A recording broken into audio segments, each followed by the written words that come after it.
As I mentioned earlier, within the primal mind, a violent or vicious competitive tendency is often perceived as a sign of health and strength, especially among predatory species. In many ways, I feel this is likely to blame for some women's unusual attraction to the bad boy in societal perspective, or even violent and cruel men. There is, to my knowledge, a fantasy within the primal mind that even I am some ways partial to. The idea of wooing an openly violent or cruel-natured man who expresses an ability to harm and beat down other members of his species, and yet when it comes to dealing with you, the female of his choice, he becomes unusually docile, even gentle, and would not even so much as raise his hand to you in anger when he could clearly kill another man, woman, or creature at his leisure. I do not clearly understand the fantasy in myself, although I acknowledge its presence and have contemplated it carefully. I suppose in some ways it generates a sense of security for the primal mind to know that one is mated to a partner who is strong enough to defend herself and her offspring, although I know that the fantasy in itself is unlikely. However, when balanced with the fantasy I have identified as being the masculine version, it may be somewhat feasible, as I understand that the female version is not entirely accurate due to how long the female gender has suffered under extreme domestication and subjugation by the male gender. The fantasy of the masculine primal mind is geared up toward a woman who can outfox, outmatch, outrun, and outperform himself, despite her more delicate feminine nature, and can in fact defend herself and overpower him if he ever raised his hand to harm her, and yet for some reason she decides to submit loyally and willfully to him and him alone. I consider this the healthy male fantasy, because the unhealthy one is geared up toward a relationship where the male receives the majority of the pleasure, even in harming his mate, without receiving any pain in return for wronging her. In some ways I feel that the domestication and subjugation of the female gender was performed for extreme masculine satisfaction, because once again, in nature for predators, the presence of a violent or competitive demeanor is a signal to health, and a female who is capable of defending herself, even against her own mate, is seen as a more healthy female than the one who simply bows down to the male's desire, for the previous female will more likely be able to defend herself and her young in the absence of the male's presence. The presence of this healthy male fantasy may attribute to the disturbing fact that when a young male harbors an attraction to a female, they will often be openly cruel or tormentful as if to provoke an attack, or so I have learned during my youth when it came to interactions with immature males. I wonder if the attraction deepens if the female displays an ability to outmatch the male.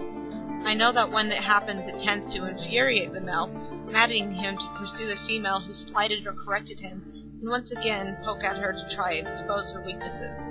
This can seem like blind hatred at first, but this is in fact the primal mind's equivalent to driving love, and somewhere in this dark mating ritual the male and female may come to develop true feelings for each other, or the male may finally overcome the woman and become satisfied in revealing all her feminine frailties, or vice versa. I don't know all the steps, okay? I just feel like this is how our more outdated brain expresses love.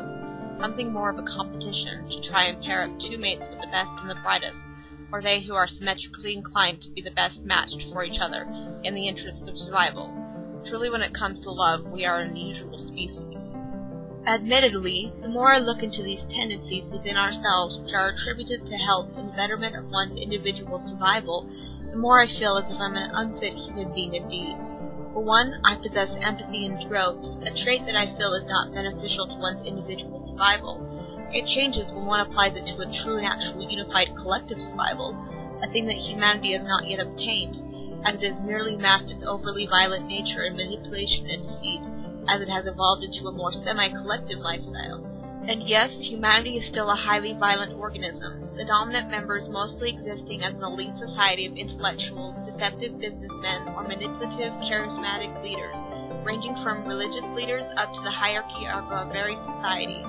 Empathy causes one to be further disinclined towards pain of all types, usually due to having suffered heavily in the past or come to an understanding of many forms of violent suffering, and exhibiting a disinclined nature towards suffering in general. It can actually cause one to feel pain if they are in the process of inflicting it upon others, and thereby disinclined to be violent or express violence when they have been wronged. There is a reason as to why I feel the term empathetic is simply the words "I'm pathetic," because this trait has done so much to damage my ability to survive in making me overly compassionate, generous, helpful, giving, sharing, etc. rather than being inclined towards traits that are more essential to my individual survival, and I have suffered greatly because of it, my overly hospitable ways being taken advantage of regularly throughout my life and bringing me to the depths which I now currently find myself. Ideally, we believe that empathy is a good thing, but I find that in a semi-collective environment whose unified nature is only a mask to hide humanity's innate selfish ways, an empathetic attitude is bad, and only serves to damage oneself and their lives, as one who is empathetic has an inclination to feel good about doing good things, or sharing those things with others that makes them feel pleasure themselves. The only reason I can say that there are people out there who actually feel pleasure in hurting others is because I've met them and have suffered at their hands, and have had my days when my own darkness has expressed itself within me, although I have never acted on it, and do in fact do my best to control it when it comes to overtake me. There is in fact a lot about me which I find to be backwards in the sense of the basic primal nature for individual survival,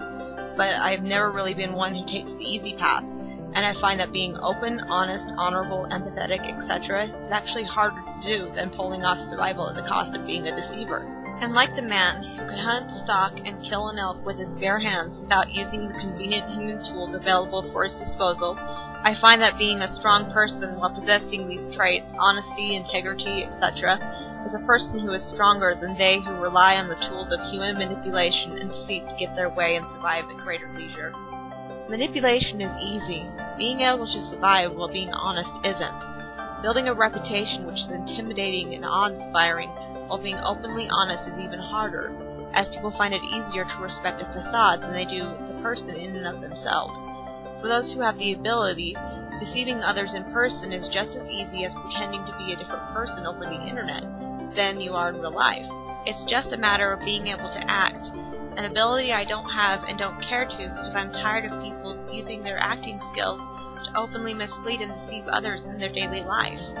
However, the primal mind views manipulation and deceit again as signs of intelligence and strength, because humanity's evolution to this point has depended upon the manipulation of tools and our surrounding environment, and these abilities are thought to be intelligent and strong, a sign of our innate sentience. Even further, the primal mind thinks that the ability to influence and dominate other free-willed organisms as being strong and intelligent, when I do not necessarily agree, as it is much harder to influence others in honesty and integrity than it is when one is purposely working to manipulate others. Now, I can't exactly speak from experience on this matter, as I have not intentionally ever worked to manipulate others, although it can happen subconsciously due to the fact that manipulation is practically second nature to humanity, or so I feel. But I feel like deception and success is far easier than honesty and success, which is really a sad thing to me. I feel that as humanity evolved, the more concepts of good and evil began to surface as we began working together in troops and collective cooperation. It became apparent that killing other members of the troop was detrimental to the survival of the whole, although some members of the species retained their previous primal ways and were more aggressive than the majority. Most of these became alphas in the tribe, the dominant male or female in which the rest of the community had to follow, rather than risk the alpha's anger. Then, as society evolved, the tribal codes became more complex, and right and wrong were determined in order to keep a more organized tribe from fighting amongst each other, rather than stealing or killing or taking retribution upon each other without a formal justice system. These systems were imposed to prevent someone who hadn't taken property, killed, or committed any other violating act to the community's tribal well-being from receiving unmerited retribution from an angered member of the tribe or society. Protecting each other began to emerge, which began to evolve into empathy, feeling for one another, or feeling another's pain. Sooner or later, that may even evolve into a more broader view of collective nature altogether, and the violence of the past may be overcome by at least us, if not for the rest of nature. Now, I know that there are many out there who do not like hearing about the underlying dark nature of humanity, or the real and grisly truth regarding the nature of nature in and of itself. But I have also learned in my experience that when we turn a blind eye to our own inner beastly nature, it has more of a chance to fully surface, even while we are unaware of it, subconsciously and covertly, rising to inflict damage upon others without us ever really knowing about it. Far greater is the damage done when we try to deny it and to cover it up, rather than facing it or dealing with it on its own terms, or contemplating it in an attempt to come to a better understanding of it, so we might better learn to rise above it. Furthermore, greater damage is done when we shelter each other and our children, teaching them that mankind is in its heart a benevolent creature, or that nature was fashioned by benevolent beings of integrity and love, when there is in fact reason that we in ourselves harbor suspicion and distrust when dealing with each other, fearing one another and the darkness of the night when we are alone in the wilderness, left to fend for ourselves, or why we tend to guard our children from the allegedly horrid truth that exists all around us, ranging from the truth in sexuality to the truth as to why we teach them not to talk to strangers or take candy from individuals they do not know themselves. Is there not reason for these things? Then why do we cringe when we are faced by them? Why do we turn away and deny it when within ourselves we know it to be true? We are factually the same species as they whom we regard as being monsters,